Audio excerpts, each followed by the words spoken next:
Imagine someone who could masterfully merge the timeless Ayurvedic wisdom with modern medicine. Hello everyone, I'm Isha Rudani from Seattle SDTV, and I'm thrilled to introduce to you all Dr. Virender Sodhi, who is the first Ayurvedic and Naturopathic physician in United States. Originally from Shimla, Dr. Sodhi completed his MD in Ayurveda from Dayanand Ayurvedic College in Jalandhar, India, and he completed his ND from Bastyr University in Kenmore, Washington. In addition to that, he completed his fellowship in integrative oncology with Dr. Mark Rosenberg. With a deep passion for teaching, Dr. Sodhi has been teaching Ayurveda across various universities, not only in US, but internationally too. With over 45 years of experience as a physician and around 15 years of experience in integrative oncology, Dr. Sodhi is the founder and owner of a renowned Ayurvedic and Naturopathic clinic in Bellevue, Washington. Also, along with his brothers, Dr. Sodhi is the founder of Ayush Herbs, which provides the highest quality Ayurvedic supplements and products worldwide. So, hello and welcome Dr. Sodhi ji. Welcome to Trailblazers by Seattle DCTV. How are you today, sir? I'm wonderful. Thank you for inviting me. Wow. It's a wonderful pleasure to be here. Thank you so much. Thank you so much, sir. So, sir, from Shimla to Seattle, from being that quintessential Himalayan town kid to becoming the first Ayurvedic physician in United States, please tell us about your journey. How did you become interested in Ayurveda? So, I've written 2 books. The first I wrote on Ayurvedic herbs, a comprehensive guide to Ayurvedic herbs. And so my journey starts as a young kid. My father was principal and he will take us for walks in the evening. And then he will stop by a plant and says, look at this plant. This is Gotu Kola. And look at the leaf of the Gotu Kola. It resembles the brain. And then he says, this is good for the brain. And later on I found out the Centella asiatica, which is called Gotu Kola, is really amazing for the brain. So that piqued the curiosity in me. And then he will go for a walk again and will go by the rivers and he will stop by another plant and says, oh, this is called Daru Haridra. And look at the color, it's yellow. And that's why it resembles Haridra or turmeric. That's why I call Haridra. And this is good for liver. So, that the basic knowledge started from my father. He was not a doctor, but he was very keen in learning about the herbs and the natural elements. So it intrigued me to learn about this stuff. And later on, is an incident that how I got into Ayurvedic medical school. I was a very intelligent student. I from 5th grade to my college, scholarships. So, and in my final year of pre-med, I got on chemistry exam, I got 104 fever on that day of exam. And my score, I missed one question completely. I forgot because in my fever, I did not answer that question at all. So my score dropped and to get into medical school. And in those days in Punjab, there was only 2 medical schools. There was a Amritsar College and Patiala College. There was no 3rd college, and they have only 300 seats. So big, huge, and that will serve Punjab, Haryana, and Himachal, 3 states. So very highly competitive, you have to get it. And I missed like 1 mark less, and I missed my medical. And I'm glad so now, because I feel so blessed that God gave me this opportunity. Wow, that has been an interesting journey, I must say. Sir, actually, Ayurveda has been the most ancient system of medicine and it has stood the test of time and it is still widely being practiced even today. And naturopathy, although of recent origin, is also widely practiced in various countries. So, could you please tell us about these 2 systems of medicines and their similarities and differences in approach, if any? So, Ayurvedic medicine, as you said, is one of the oldest tradition of the world. In the Ayurvedic medicine was very advanced. So the originator, actually it says that Brahma, the creator of the world, when he saw that humans are stupid as we are and we create mistakes and we start using our own imaginations and we created a disease. because disease is not supposed to happen. That's my second book, which I said, Free Medicine, Your Body is a Natural Pharmacy. But when we do wrong things, the body creates an imbalance. When we create imbalance, we attract viruses, bacteria, fungus. In normal, it doesn't happen. Body will fight it. It will fight it off. So even when the flu bugs come, for example, in the 100 group, maybe 5, 10, 15 people will get it, but 80 people will not get it. So we should understand why these 80 people didn't get it and 10 or 20 got it. Because their immune system is stronger, it's more sensitive. So the Ayurvedic medicine is based in the elements of the universe. And this is again a quantum physics. So we're not talking about a molecule here. We're talking about energies. So ether is the lightest. Then the air. So the very interesting description. Then the fire.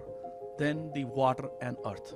So which we call Panch Tattvas, in our Vedic philosophy. We say the body is made up of everything in this universe is made of these 5 elements. And our body is made up of these 5 elements. But in human, when we translate them, so we call them Vat, Pitta and Kapha. So Vat is a combination of 2, ether and air. The Pitta is a combination of fire and water. And the Kapha is a combination of earth and water. So based on that principles, we can say, okay, what dominance you have in your body? Are you Vata? So it's actually determined at the time of your pregnancy.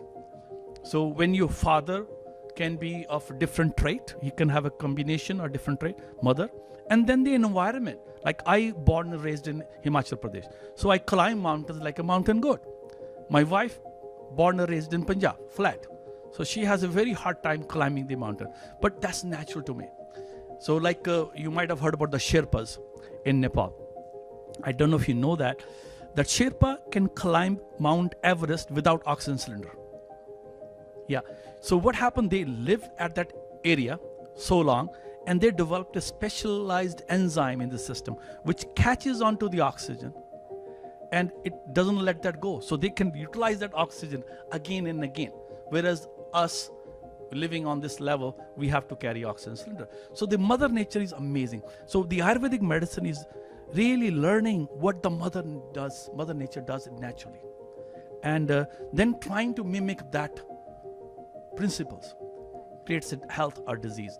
And naturopathy medicine is a new, although the principles are not different.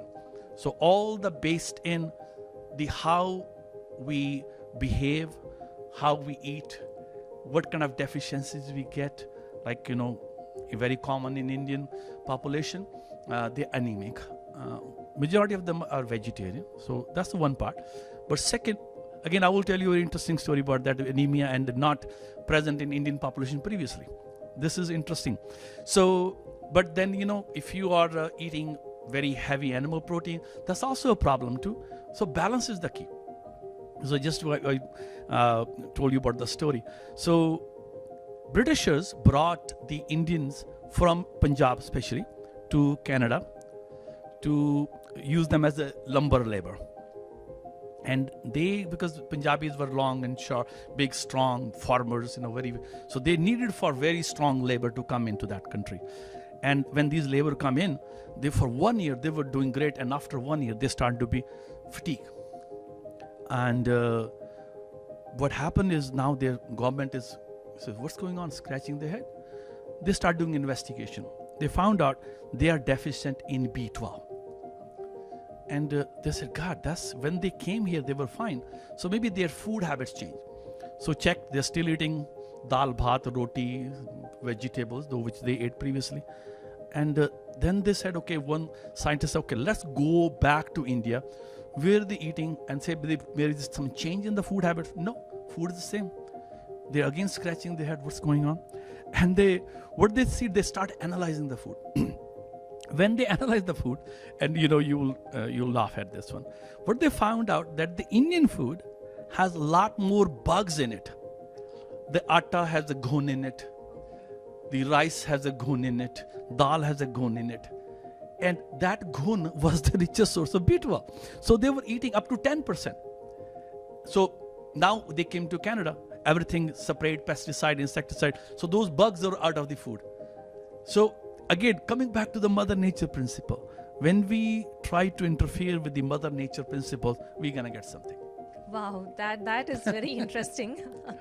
So you have often spoken about the three pillars of Ayurveda, that is mindset, nutrition, and good sleep. Coming to mindset, you often say that we need to have a positive mindset and that mind plays a very important role in the overall health of an individual. So could you please tell us like the importance of mind? So, in Vedic literature, coming back to again, there is a phrase, it's Aham Brahma Asmi. Brahma is the creator. Aham, me. Asmi, I am. I am the creator. I am the creator of my destiny. So you read anybody who's very successful, one thing they all have in common, determination, firm belief. Whatever they believe, they just didn't let that go. They sleep with it, they wake up with it, they are doing everything with that thought process. And I've done that in my life too. And I've seen amazing results. So the belief system is so important. Like I became a doctor because I want to become a doctor. Okay, and there's a very interesting story about my final year of medical school, and we were classmates, and we go rounds in the medical clinics, and we were watching one patient, and I saw one patient. I said, "This is my observation," and then the second student comes and he says, and I said, "You didn't notice that observation." And he said, "Oh, you look very smart. You think you're gonna top the university," and like this friendship levels. What happens? Very usually happen. And I said, "Yes, I'm very smart. I'm gonna be top the university." And I don't know why I did said it, but I said it. And then I remember that thought will not go off my mind. I am gonna top the university. This is like just stuck the tape, like the tape rounding. And guess what? I topped the university. And I did not extra work, but I think my thought process was so fixed that I wanted to do that. So the thought process is and I see a lot of cancer patients. And most of the cancer patients, they come to me, they already have done chemotherapy, radiation, or they have lots of side effects, they run away from it and come to me. And I've seen that people says, okay, I believe this is going to work for me. They are the one who can. When people say, oh, I'm not sure it's going to work for me. And I tell them, if you don't think it's going to work for you, it's not going to work for you. Because you're putting your mind down. When you are not putting, actually the next book which I'm to write is, your genes are your slaves. So look at what I'm saying. So we talk about gene theory, but the gene is just waiting for my signals. What kind of signal I'm sending to the gene? I can send a positive, I can send a negative. When you say a negative signal, body says, okay, I'll stop right there. There is a very interesting published data available of China. So in Chinese New Year just happened in the last few weeks. And so what they notice that the death rate in elderly drops drastically before Chinese New Year. You know why? Because these elderly people are looking forward to meet their grandkids and kids, and they brings them special gifts. So they postpone their death for several weeks, and after that the rate goes back to again. So just look at this one. So basically, I think we have a lot of potential in us. Most of us, we don't see it, we doubt it, we downplay our own thought, and the negativity brings you into down spiral down. As the saying goes that if you think positive and you believe in something, the universe makes sure to make it happen. Exactly. So, that's so true. And sir, we also often talk about the mind and the gut connection. We often say that our gut is our second brain, and we joke that we have butterflies or sensations in our stomach, gut, when we are anxious or feeling something. So what is this gut? Is it the same as stomach, and what constitutes the biology of gut system? So gut is not the stomach, it's actually a lot more than that. So it starts from your mouth. The gut starts in your mouth. And I will give you some example. For example, when we eat food and we start chewing it, most of us we don't. We gulp just down. So and so the pH of the mouth is alkaline. So that's why you don't feel. But when you're sick, it becomes acidic. And you say, okay, sourness, you say, don't like yourself. So when we chew your food, it becomes more alkaline. And there are specific enzymes which comes when we chew your food. And one of them is called ptyalin. And ptyalin acts on your carbohydrate. So your roti, your rice, your dal, which is mainly carbs. And when you swallow it, so the next go through your food pipe, which is called esophagus, and drops in your stomach. Stomach has an entirely different pH. It's very acidic. So more alkaline here, more acidic in stomach. And there are specialized cells in the stomach lining. And one of them is make mucus. They're called goblet cell. And they make mucus. And mucus is there because the acid is it burns. Okay, so it makes a coating of the mucus so your stomach doesn't get burned. Now you have alkaline, the body makes more acidic, and that is very important. Because what it does, it's a hydrochloric acid, if you go back into chemistry. So it put the charges, positive and negative charges on it. And so this is very important for vegetarians especially. Because when these charges are not there, in your small intestine where this absorption starts to happen, you will not absorb if it is not properly charged. So we are setting ourselves to wrong. So when we say gut starting from the mouth. And then small intestine secrete the enzymes. And the enzymes will take your food like you eating carbs. Carbs is a long chain of sugar combined together. So it got chop. And in the end, you relieve sugar. And then the insulin comes in. Insulin, the function of insulin is to take that sugar and converts into storage. The first warehouse is our liver. So it stores that as a glycogen. Second store is our muscles, but only happens if you exercise. All your muscles are basically glycogen. Okay? And the third storage is bad form. It's called triglyceride, fat. So majority of our population is getting belly, and that's unfortunate. So now the food goes into large intestine. Large intestine is the biggest warehouse of the bacteria. Biggest. We have around 100 trillion cells. Our large intestine has 1,000 trillion bacteria. Tenfold. For one cell, you have 10 bacteria. So now you can see who owns the body. Your gut bacteria or you. And they are making a lot of wonderful positive things for you. They help your immune system. They fight cancer cells. They also have absorption of the nutrient.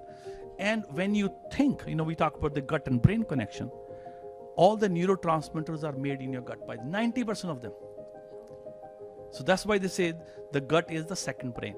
All the neurotransmitters are made in the gut, and it actually acts the brain. So that's what is called gut brain. It's actually, and in Ayurvedic medicine, we say it differently. We call prana, apana, dushti. Those are the different terminology. But prana, what do you inhale in the brain? The apana in the large intestine. And when we do even pujas, we do that prana, apana, shuddhi. People actually forgot that those rituals has a meaning, and we make them ritualistic rather than making them realistic. We thought this is just a ritual. This was not a ritual. The purpose of the ritual was to create a health in us. So that's how the gut and brain are connected. Wow, that is some deep science. Deep science, yes. So, sir, what can we do to improve our gut health? So, starting from our kitchen, like with the method of food preparation, to using special herbs, and eating nutritious food, and having superfoods in our diet. So, could you please explain to us all these? It's a long chapter again, but let's as I said, start from your mouth. Majority of Indian population is vegetarian. Okay. Depends upon the region, also what caste they belong to, depends on that one. But so what I call my Indian patient, they are not a vegetarian, they are grainarians. They eat more grains. Okay, roti, rice, dal will be this much, sambar will be this much. Small katori. Like everybody has a small katori in the home. I ask them to change it. Less on roti, less on rice, more dal. dal has a protein, Right. up to 20%. It's a good amount of protein. Vary maybe slightly, 22% to 20%, And interestingly, like lentils. Lentils has as much protein as a meat except for one amino acid. So these amino acids are called essential. Essential mean body does not manufacture it. We have to get from outside. So if you put some green in it, like a spinach, now it becomes like a meat. Okay, so that's why combining the greens or vegetables with the dal is more important. So traditionally we eat one katori of rice, and one of dal and one vegetable, sabji, which we call it usually. So that was a good combination. But what happened? The roti increased, rice increased, and we didn't increase the dal. We didn't increase the sabji. So the best food for our gut is vegetables. You know why? Fiber. We need around 30 grams of fiber. 30 grams doesn't sound like it too big, but one apple has 2.8 gram of fiber. Okay. So you have to eat 11 apples a day to match that. So no one eat that much. But see what I do when I'm on I'm not a vegetarian, but when I'm on a vegetarian day, like today, I was eating, my rice was 2 tablespoons. Only 2 tablespoons. And then I have paneer sabji, purji, as a protein. And then I have a saag, the mustard and spinach. And then I have a gobi. So I have 3 these and this much rice. Now I monitor my blood sugar. I don't want to get diabetic. So my sugar went to only 128 maximum. But if you're under 140, you're fine. So, it's like we all need to do study on us. And there is technology now available. We can use technology to stay healthy. So that's very important. We lack protein in Indian food. We eat less vegetable. We eat less dal. We eat more rotis and rice and the South Indian dishes, all those, rava and all those things, so which is not more carb. They're more carb. And we don't eat another kind of carbs like millets. There is 9 or 10 different kind of millets. Buckwheat, amaranth, quinoa. These are very important, very healthy. When Indian population was eating millets, they were not anemic. So, and then what happened, the variety of the wheat chain, the original varieties were local, but the yield was less. So we became greedy. We want to have a bigger yield. But the bigger does not mean they were nutrient rich. They were nutrient less. So we make a caloric rich and a nutrient deficient. When we got nutrient deficient, we got more hungry. And our hunger cycle increased. So we actually messed up ourselves. So I think the key would be to go back to the basics, Exactly. Have lots of vegetables and fruits, and then next with pulses, dal, and then with the roti and rice. Yes. And there is another caveat to it. So we were all farmers. Now I come from a farming family. My great forefathers were the biggest landlord of Punjab before British India. If you Google Sodhis and Bedis, they was 2 or the biggest landlord of Punjab. And the Britishers came, they snatched our lands because we fought with them. And anybody who fought with them, they were just kind of severed, completely severed. So what happened, we were farming and we were eating carbohydrate-rich diet. Punjabis, I'm Punjabi, known for roti and parathas and stuff, But when I was working in the field, I need that. Now I'm not working on the field, I'm sitting on the chair, I'm using my fingers. So that fingers to legs, from legs to fingers, does not match. Like if you need to do a marathon running, you need carbs. You cannot eat protein that day. So we were eating that way and we were working very hard in the field.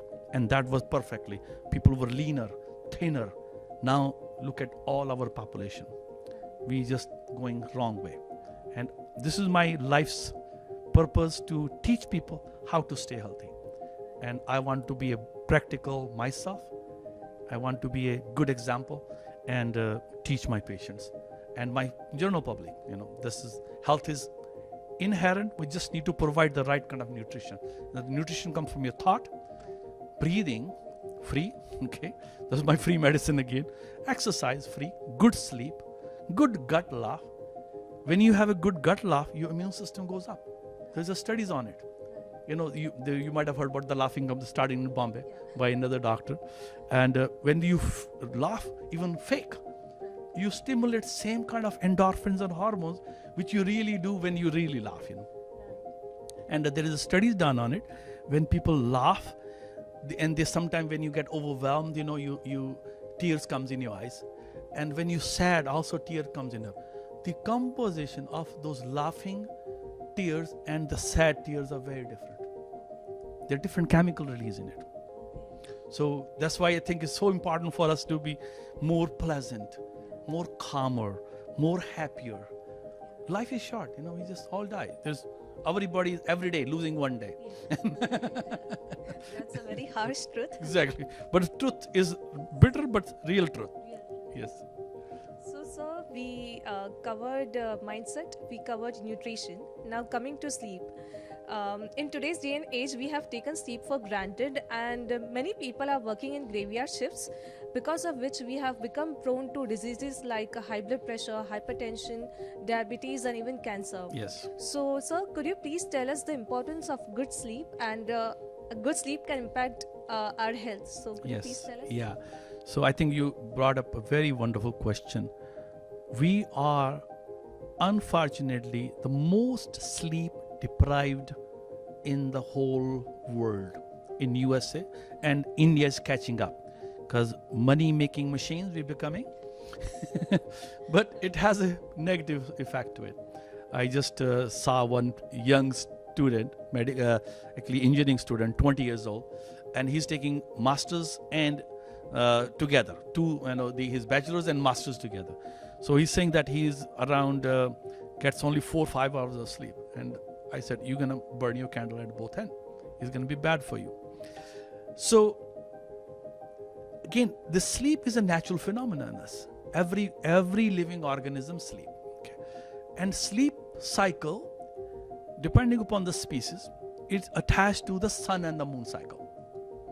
When the sun's up, that we call Brahmurta, I mean, when the sun is going to close to the horizon, and we wake up because the body senses and it releases a big shoot out for cortisol, and we wake up. The cortisol levels are highest in the morning, and then as the day passes, it drops, and the middle of night, from 35, the level is 1 to 2. So around 30-fold drop in the cortisol. And when we hit that cortisol lowest level, then body secrete another hormone which is called melatonin. You might have heard that. Is the sleep hormone, and serotonin and other sets of hormones which does promote sleep and a repair mechanism in us.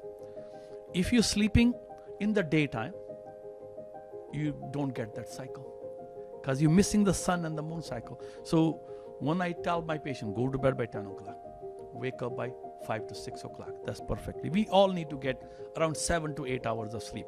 If you don't get it, then you certainly, and there is one very important thing which the sleep does. So there is a recently discovered system, which actually funny is talked about in Ayurvedic medicine a long time ago. It's called lymphatic system. So that you heard about lymph system in the body, which is the purpose of lymph is to clean the body. So lymphatic, it cleans the brain. It happens only at night. When you have a good quality sleep, so your brain going under repair mechanism, just brain, all that lymphatic system is cleaning, and all those nasty chemicals are washed out by the body. So again, my book, Free Medicine, Your Body, Natural Pharmacy, I talked about these simple things which we can do to stay healthy. It's not a pill. Now there is a lot of drugs, there is lately one drug which is getting very pressed, is called rapamycin. So rapamycin, what it does, it works on a special kind of gene behavior which is called mTOR gene. When you downregulate that, people live longer. So now people are running to get rapamycin. So what will happen 10 years later? You're going to see side effects from it. Because the chemical does not have DNA. The natural compound, your herbs, has DNA in it. So DNA can latch on and latch off. because the messenger RNA, we send the message. It's okay, I'm here. It says, okay, I know you, you come in, I allow you. The chemical can go because it mimics that molecule, but then it does not have that messenger.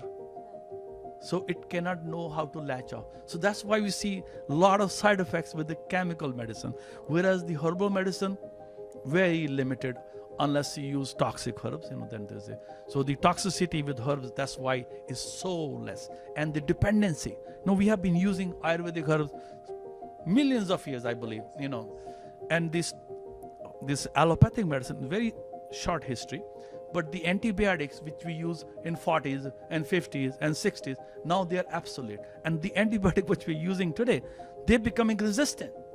The other day, I saw a patient who is a carpenter. He came to me and he has a big abscess on his elbow.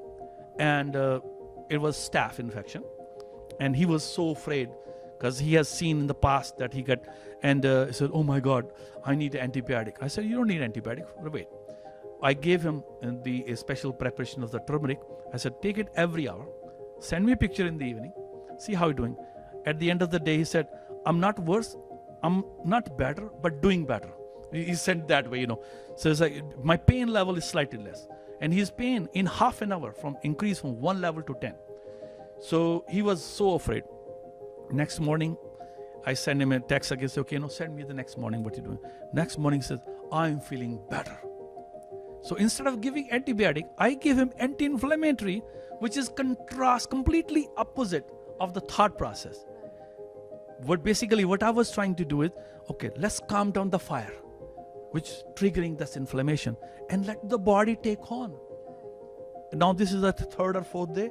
He was in the clinic today. He said, oh my God, I'm all better already. So it's, that I think we have that mentality. If you have an infection, you have to kill it. And we have machine guns. We don't have small. So we have machine guns that it kills everything. Not only the bacteria, but also our gut pulse. Remember that gut bacteria? They are dead. Now, when they are dead, we're causing a lot of other diseases. Coming back to sleep cycle, sir. Yeah. Sir, you have often recommended, a sunrise and a sunset ritual where you look at the rising sun or the setting sun for a few seconds, Yes. and then you close your eyes. Yes. So could you please briefly explain? See, like again, in our religion, we do Surya Arpan, okay? And we take the water and we throw in front of the sun. And then, so basically, if you have studied physics, refraction, the light, gut, and it hits your retina. Retina is same thing as the leaf. Leaf does photosynthesis. Retina in our body also does photosynthesis. Plus retina sets our brain into special method. So we are syncing. So what are we doing? Like we do the Wi-Fi syncing, So that is sun is my Wi-Fi syncing.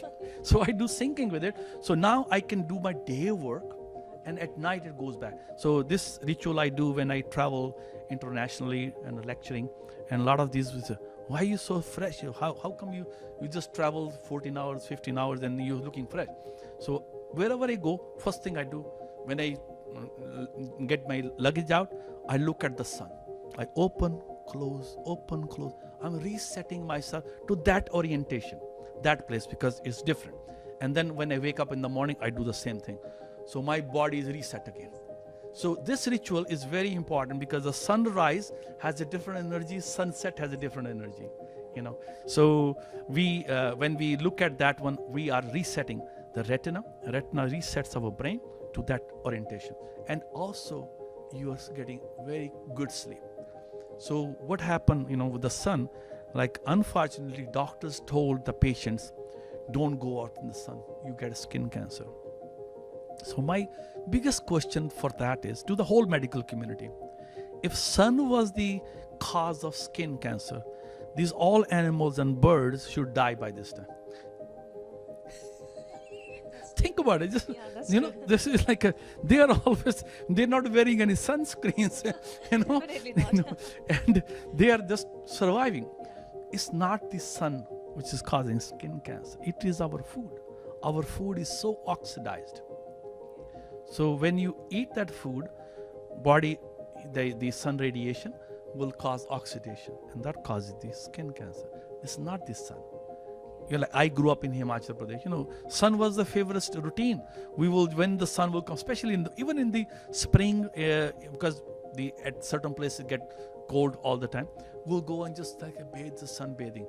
Over here we do sunbathing too, but when we go on for vacation, and we supposed to be living in Seattle, which is hardly ever get any sun, and then we went to Florida, and I take my all clothes out and I'll look in the sun and stand there for or sit there for 3-4 hours. That's the worst thing. That will cause skin cancer, because my body is not used to it. It's not acclimatized to the sun. Now all of a sudden it's burning. So yes, that will cause cancer, skin cancer. So we'll keep that in mind. Yes. Next time we, go for a travel or something. Yep. Okay, so sir, apart from the 3 pillars of Ayurveda, you have also stressed upon the importance of having a daily workout routine. So for that, you recommend yoga, pranayam, meditation. Yeah. So I would like to ask, how is yoga related to Ayurveda, and also what yogasana and pranayam techniques would you recommend to people? So, yoga is a sister science of Ayurveda. It was taught, together from the day one. Pranayam is the most important thing for everything. Every cell breathes. So think about, we have 100 trillion cells. They all are breathing, and they have a lung in them. Like we have lungs, the cell has the lung. It's called mitochondria. If your mitochondria is healthy, you don't get any disease. Because when you breathe in the oxygen, body utilizes it and expel out the toxic load, you perfectly. So pranayam is the best technique for that. And what happened, we were supposed to be out in the mother nature, sitting under a tree, walking outside, wading the rivers, going through the jungles, and we encaged ourselves with these cells, with the rooms. In the room, the fresh air is so less as compared to outside. And we all know that. So what happened is, when the oxygen is less, our breathing capacity reduces. Think about a person like a IT, or doctor. I'm sitting there at least 10 hours in my office space, and then I go home and I get back into my home, and there is no breathing air either. So unless you do a purposeful walking, so I encourage people to walk 3 miles. So the breathing is very important.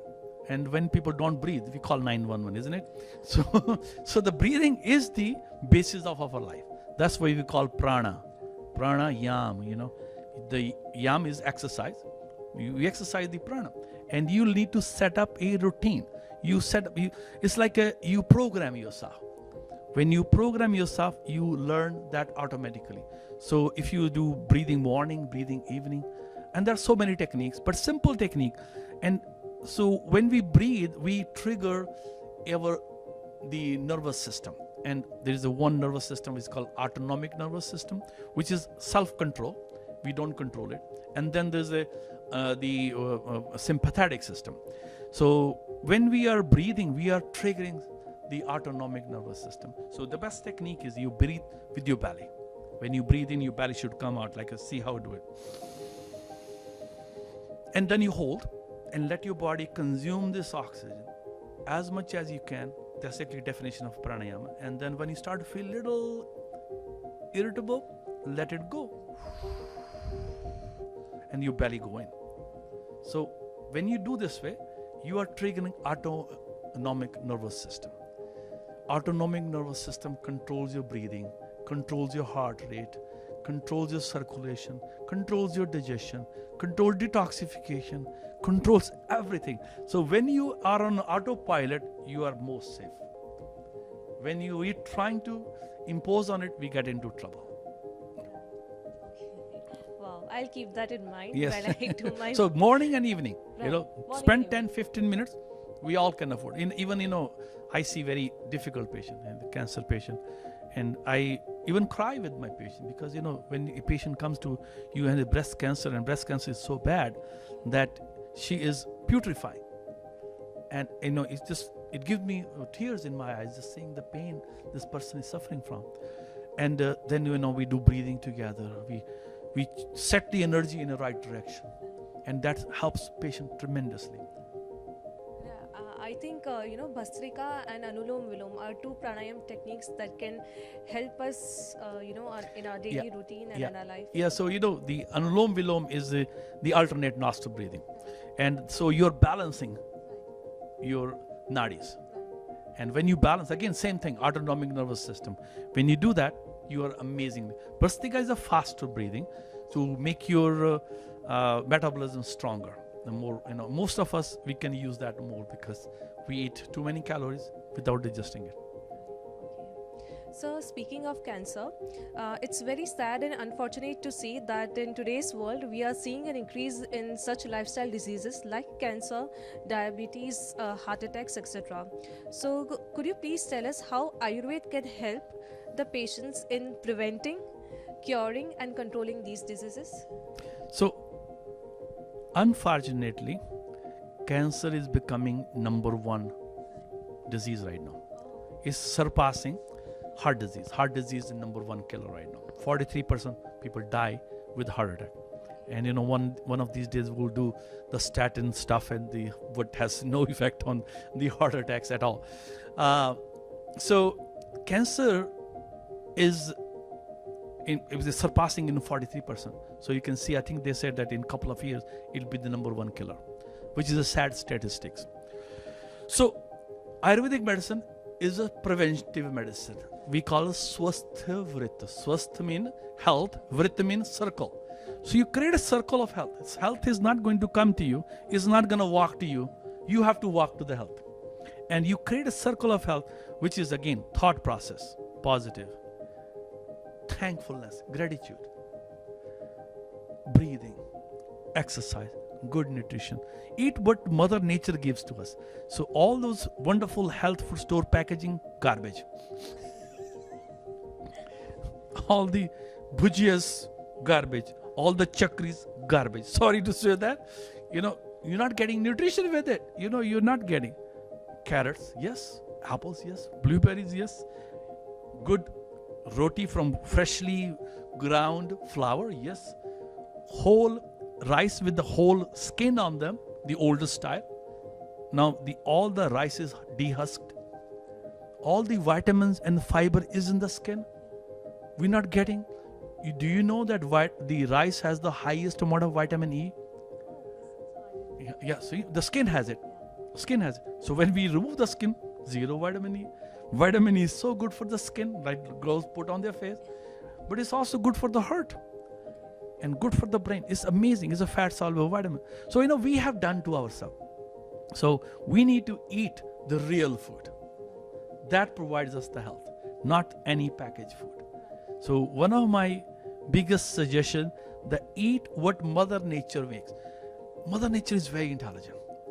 So you might have wondered why we have these juicy fruits in summer. Because we get dehydrated. So Mother Nature is looking for us. Now you go to the winter, we have more nuts and seeds. Because we need more heat, more energy. They have oils, they have proteins. So Mother Nature is already taking care of us. We just need to follow the cycles.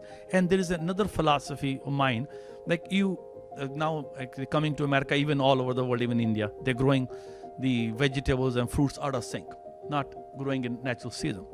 So when you eat the fruits and vegetable in a natural setting, again, we talked about messenger RNA.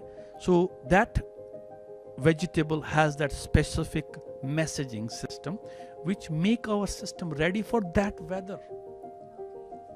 So we're missing a big time here. So if we don't follow that links, why carrots are good in winter, not in summer, why radishes are more better in winter, not in the summer, why cucumber is more better in summer, not in winter. It's like we have don't and yes, in Ayurvedic medicine. So these are simple things, but we just overriding it and creating a disease process. So for the answer to that would be to eat seasonal fruits and vegetables that nature provides us. Perfectly. Because if you want to stay healthy, there is no vitamin pill, by the way. There is no drug which will make you health. It is you which you create health, and how you create it, thought process. You have to ritual. We have a wonderful, actually, lineage and heritage. We people waked up. Your grandma, your moms, maybe still doing it. They wake up in the morning. First thing they do, they take a shower. They offer the water to the sun, and then they come home and they do puja, meditation. And in the puja, they are actually connecting to the 5 elements. All the puja which we do, we are connecting to the 5 elements. Okay, and then they come back home and they give they do little havan yagna, the energy clearance, and then they come and give you prasadam, little bit of it. And the purpose of that to create a sweetness. Mostly prasadam is a sweet, and it's not supposed to be eating, but small amount of it. So you create a sweetness. And I still remember my grandpa will doing that, and then the beauty of that, and looking forward to that moment, the connection with the parents and grandparents. So unique. So you actually look at what we did. We did that puja, but we also connected the connection between our parents and grandparents. And then that also in turn connected to the universe. So we become a big circle. So it was all holistic. Yes. It was holistic. Yes, exactly. So everything which we did was a purpose. There was a scientific purpose behind it. And then we became very intelligent. Coming to the next question, sir. So, would you please give us your insight on the need of having an Ayurvedic or a naturopathic physician vis-a-vis an allopathic physician for our annual checkups?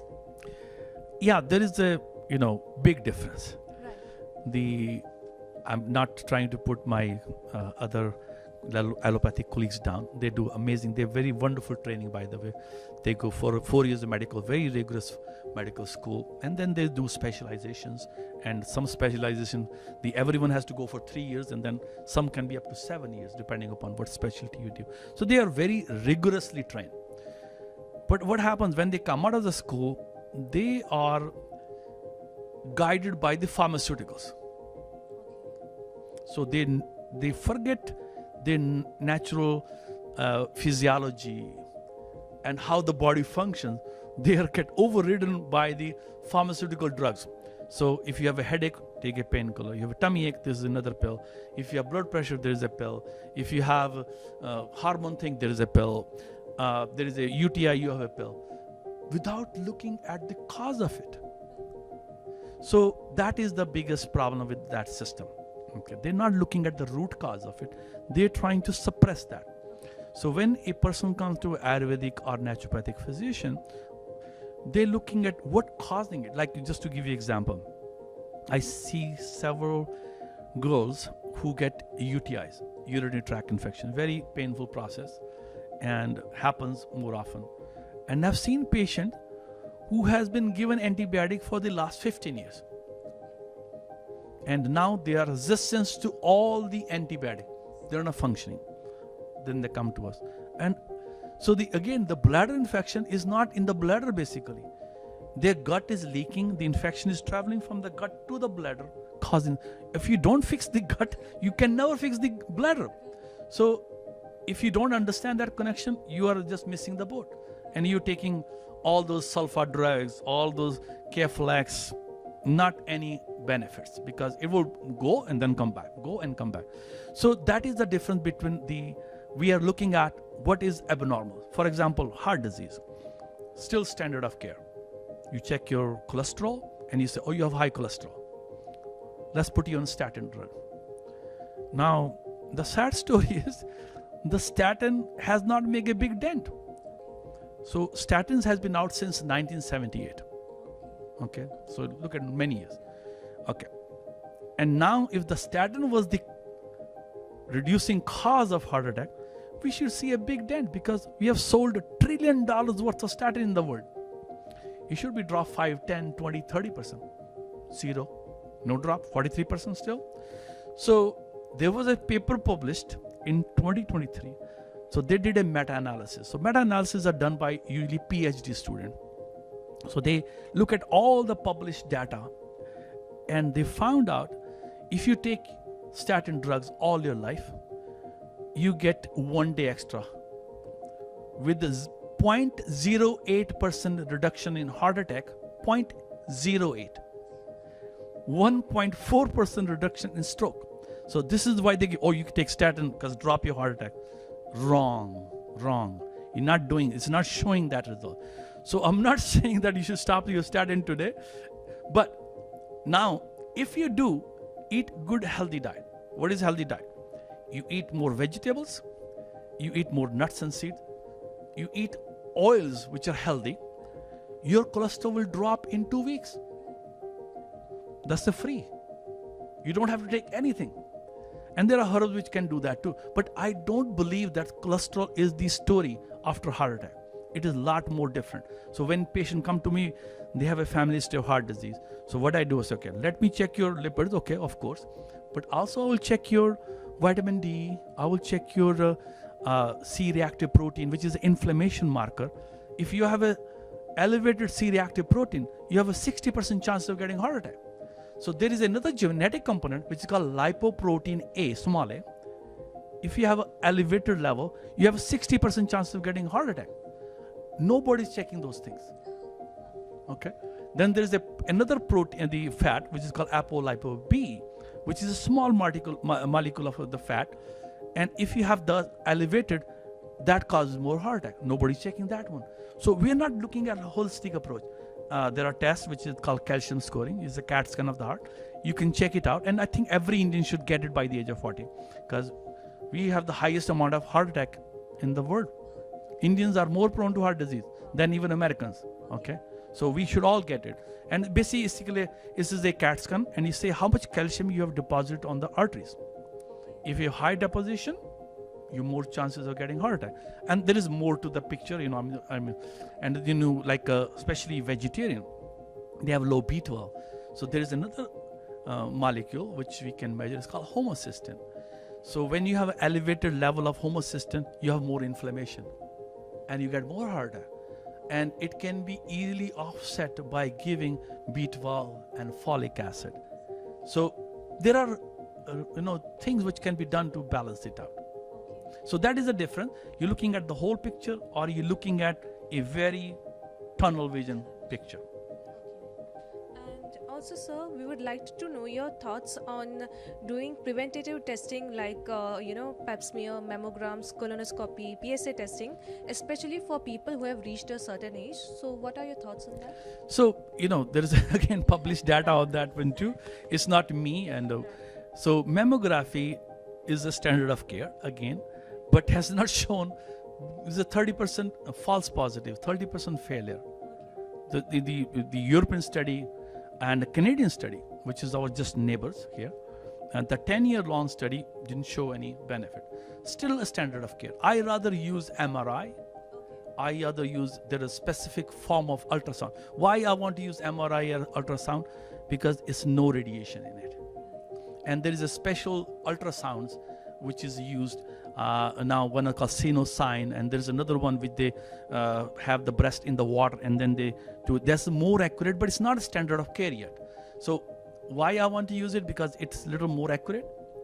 Although there is a miss and everything else. Nothing is, you cannot say, okay, this is a 100% target. But the best method is that female who have a suspicion, if you have a family history of breast cancer, yes, get checked it out. Do your self-exam. Close to your period, just palpate your breast, and when you're under shower, see if any abnormality you find. Because you go to doctor check your breast once a year, and doctor does not know your body. You know your body the best. So these preventative things are kind of okay, but not the best one. Best preventative is you doing your palpation, because it's, it was not there last time. I'm noticing something different here. Maybe need to get checked out. Then colonoscopy again, same story. But I begin the age has now dropped from 50 to 45 because people are getting more because of the less fiber in their diet, less nuts and seeds in diet. If you eat nuts, especially tree nuts, your chances of getting cancer, colon cancer, reduce drastically. If you don't eat excessive red meat, your chances of getting colon cancer drastically reduce. PSA again, very very controversial. Even Harvard has done a big write-up on that one too. I think it is kind of Again, digital exam, doctor does go inside the rectum, not a fun test, and check it out. That will give you some knowledge.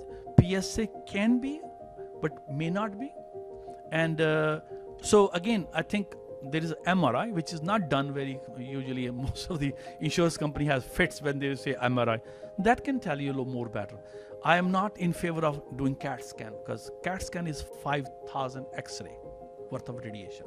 So although you use a lot more in oncology than it should be, the MRI gives you almost similar kind of information, but maybe slightly less, but it is not radiation. So that is the difference there. So these have a value. Pap smear again, now actually the guidelines has gone to every 3 years. It used to be first every year. Again, this is interesting, but little serious. Like if you have one partner in your life, getting cervical cancer is 0. If you have multiple partners in your life, chances of getting cervical cancer increases. So again, the self analysis of you. What are you doing? How is your sexual habit? That will make it more prone. If you're in a monogamous relationship, it's not going to happen. Very rare, unless really something is wrong with it. But now you're in a multiple partner relationship, yes, chances of getting it more. So I think we all have to kind of do a self-analysis. What is my lifestyle? What I'm doing? And how I can prevent this? Because prevention is better than medicine. Yeah. I think the best thing would be to not let these diseases happen. Right. And again, when you're eating healthy, you thinking right, you're doing exercises. Even just to give you the example of exercise, that the people who get cancer, when they walk 150 minutes a week, which is 30 minutes per day, chances of reoccurrence of cancer reduces 60%. Just walking 3 miles a day. Another interesting thing, if you go, and I wrote in my book too, if you go and walk in the mother nature, like in the jungle, the trees and the water, so there is a specific immune system which is called natural killer cell, NK cell for short, that increases 40% in 1 hour walk in the mother nature. And if that is not impressive, when you're in the mother nature and you walk for 1 hour, that immune system stays up for 7 days. When you walk in the mother nature for 2 days, 1 month. So all of us, and especially people living in Seattle, they can easily do it. Go out and walk. We have beautiful hikes all around. We have so many wonderful trails, water, trees. Go out and walk once a week. Take your whole family, take your kids, make it like a picnic, put some backpack. I do that. I don't drink tea on the daily basis, but on that day, hike day, I pack my stove, small stove, and I make my tea rare there. I have a milk and the water and sugar, and I have my nuts, and we enjoy sitting in a nice chair there, or sitting on the floor of the jungle or the riverside, and that gives so much pleasure. Just think about 40% increase. There is no drug I know, there is no herb I know which increases your immune system 40%. So free ritual will make you healthy. So true. Speaking of Washington, sir, which Ayurvedic treatment would you recommend for people living in cold and rainy weather like Washington? So there's actually, the thing is, we Ayurvedic medicine do a lot of massages. That can be good, the abhangas, those are called. But you can also do self-massage. You can, everybody. In my book, I also talk about too, like we have 5 senses. The more clean your 5 senses is, the more clean messaging you get to the body. Your senses actually give the impression to the body, then it turns into chemical language, and that chemical language makes your software. So for example, like, you might have noticed, like everybody has smart cars these days. And when there is your back mirror or something it says, oh, there is a dirt on the back, the signal comes. So if my eyes are sharp and clean, I will see things clearly. If my nose can smell pretty nicely, I can taste my food properly, and I can see what's there. If my tongue is nice, moist, I can taste my food. And my skin is a barrier. Skin is the biggest organ of the whole body and is barrier to everything. It does not allow the bad things to happen to us. So the cleanliness of that is so important. The ears are a hearing apparatus for us. So Ayurvedic medicine has rituals for them. For nose, we do nasyas, the oil in nose. For eyes, we do trifla wash, with the trifla water. For the teeth and tongue, we call gandush, or oil pulling is, which is very now popular, oil pulling. You can use the coconut oil, pull in your mouth, and then throw it out after a couple of minutes. Teeth, we all do, the brushing, which is actually very old Ayurvedic. We call datun. It was and as a young kid, I grew up doing datun up to my high school, and I have no cavities, by the way, and I am 67. Okay. No, and not only me, my all 4 brothers, we grew up together. None of us have a cavity, no teeth problem whatsoever, because we used the local twigs, a neem, and there's a khadar, there is other plants, we know which were to use. And amazing, and there was no brushing, by the way, just only that. So when we keep our 5 senses, and the oil massage is really good for the skin. The ears, you can put olive oil, few drops, massage it up, and we get now our 5 senses are pretty nicely clean and calm, and they will give you the best information. Your inference will come nicely, and you not make a false impression, and your software will be run pretty good. Like we all clean our software, isn't it? Yeah. We clean all the old files, dead files. So we need to clean our dead files on a daily basis too. I'll remember that. So, what is your take on Ayurveda being the next big wellness trend in America after yoga? It is catching up. It's catching up, and we see a lot more recognition. When I came to America, and I will say I'm an Ayurvedic doctor. So what is that? And now I don't have to say that. People come seeking Ayurvedic, because every day, hardly a day go by when we don't get calls from internationally, because I'm in Seattle. People put some good reviews on cancer, and then I get calls from all over the world.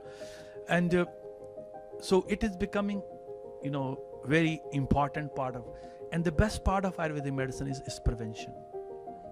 Okay. And then the simple treatment strategy, by rather than looking at the antibiotic for the elbow infection, looking at the other part of it is a more inflamed, more pitta, how I can calm the pitta, and then let body take over. So people say, wow, I can think that doing this way I can get rid of my infection. So the infection is just an imbalance again. When you provide the body a right kind of configuration, it knows how to do it. Let's like now in oncology, I see, as I said, a lot of cancer patients. So there's a new drug which is called immunotherapy. There is a lot of drugs. One of the very famous is called Keytruda. Do you know how the Keytruda works? Body, when people get cancer, they already have made anti-cancer in the body. Body know how to kill it. But then the cancer oversmart, because the software of the body is taken over by the bad guys. So they hide. They make a special protein, and it hide the anti-cancer properties. So the Keytruda, what it does, it go and remove that protein. Now body's own immune system is attacking the cancer cell. So think what I'm saying here is, like, body makes anti-cancer, but we needed to oversmart that system, remove the blackness from it, the wrong programming, and let the body heal it. It can be done. If the body can create it, it can also destroy it too. Okay. So finally, with the launch of your new book, Free Medicine, Your Body, A Natural Pharmacy, what misconceptions or doubts would you like to remove or clear from people? So one thing is, there is no magic bullet. A lot of time people come to me and say, Dr. Sodhi, I have this blood pressure, give me magic herb. And although we have beautiful product, and one of my product is very famous, called Carditonide. I designed it in 1988. And it's actually, if you look at the Google review, several thousand Google reviews. But that's not the bullet. Bullet is us. Magic bullet is me. For me.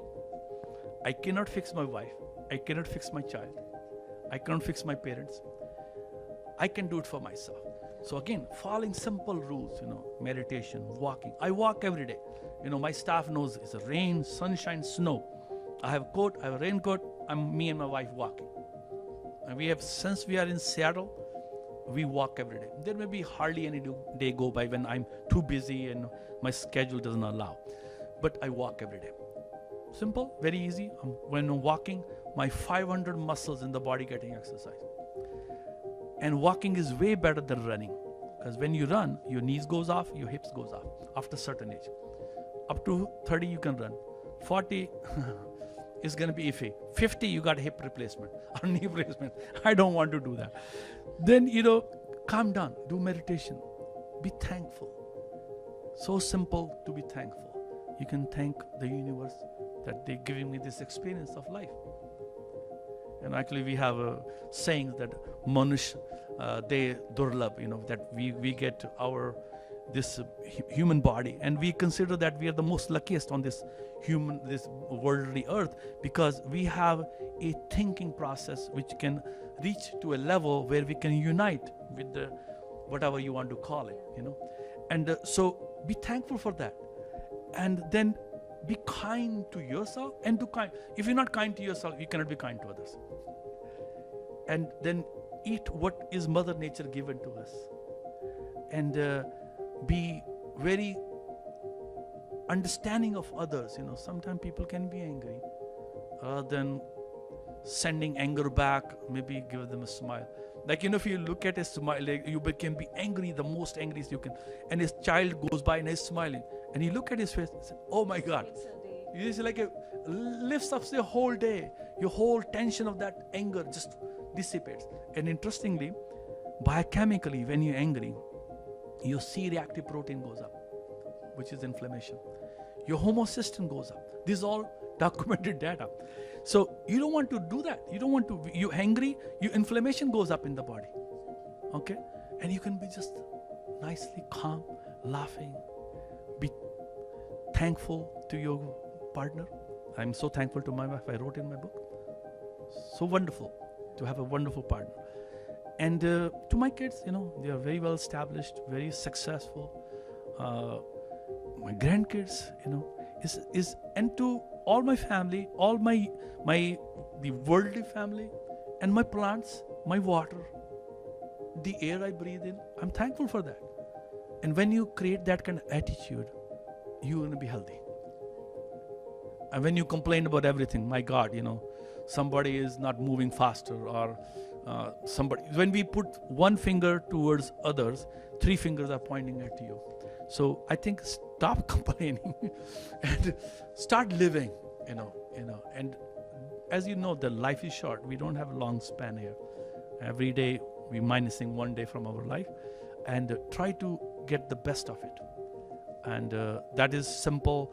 And in our religion, in our Vedic culture, we have, like even the prayers we say, Sarve Santu Niramaya. Everywhere, we need not ask for me. That every planet, everything in the planet, your plants, your fish, your animals, your bacteria, your virus. I didn't say that you should die. I'm not saying that bacteria is bad for me. No, they are helpful for me. Virus is not bad for me. What is bad when I create toxicity in me, then they come. Okay? So, Sarve Santu Nirame. Sarve Sukhi Navavanti. Everybody should be Sukhi means happy, pleasant. Om Shanti, Shanti. We just peace prevail in the whole world. And if we just bring that philosophy, even just think Sarve Santu Nirame and Sarve Sukhi Navavanti. Om Shanti, Shanti, Shanti. That is amazing.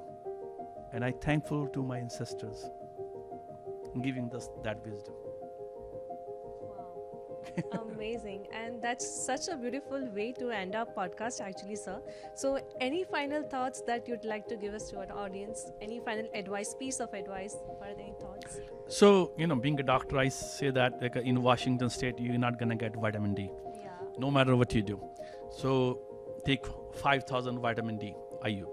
Get your level checked out, by the way. So that's very important for Washington State. But I think I see patients from all over the world, even people living in Bombay, where you come from, people living in Punjab or in Bangalore. We have a colleague here for Bangalore. we all are deficient because what happened, we are spending too much time inside. Our ancestors used to spend a lot of time outside. Like if you remember, yes, I remember, like the daytime, all our older generation will sit under a tree and they are gossiping and which was a good way of letting the things go. Your anger subsides, it's not there. And then you are getting the sunlight, you're soaking it and making your vitamin D for free. And there is another interesting thing you might have noticed, that there is a wind when you sit under a tree, and that concept took me many years to understand. The tree breathes and releases oxygen for you, and when you breathe, you're creating a venturi. That's why I know it took me so many years. Wow, it's a simple process. That's why there is a tree has the air in there. And then you might have seen that people are dozing off there. So this is really interesting. Again, coming back to the science. So when you hit that sunlight, the sunlight creates melatonin in your cell. And that function of that melatonin is to cleanse the mitochondria. Remember we talked about mitochondria, the lung of the cell? And it cleans that, you get dozed off a little bit. But dozing off was so good for you to clean your whole mitochondria. Studies shows that people who take a nap in the daytime live longer and healthier. All over Europe you go, if you have traveled to that, and I have traveled, and siesta time closed down. There's nothing available, And so I think I'm just saying it, that the things which we have done traditionally, the wisdom in that is deep. And there's a purpose for that. And we can all get benefits from it. So don't forget your traditions. Don't just find out which is more glistening and more shiny, that this is the true thing. Just, yes, you should look at it. I look at science all the time. I love science. And all my models actually, so funny that the science which is making my Ayurvedic concepts comes more clearer to me. So yes, look for it, but don't run after all those glittery gold out there. And that was it today, sir. That's it. That's the end of the podcast. And thank you so much for coming. Thank you for having me. And we are very honored and blessed to have you. Thank you so much, sir. You're welcome. Okay, so that was it, guys. Thank you so much to Seattle Desi TV for giving me this opportunity to interview Dr. Sodhi ji, and thank you to George Verghese for providing this studio in which we could do the interview. Thank you so much.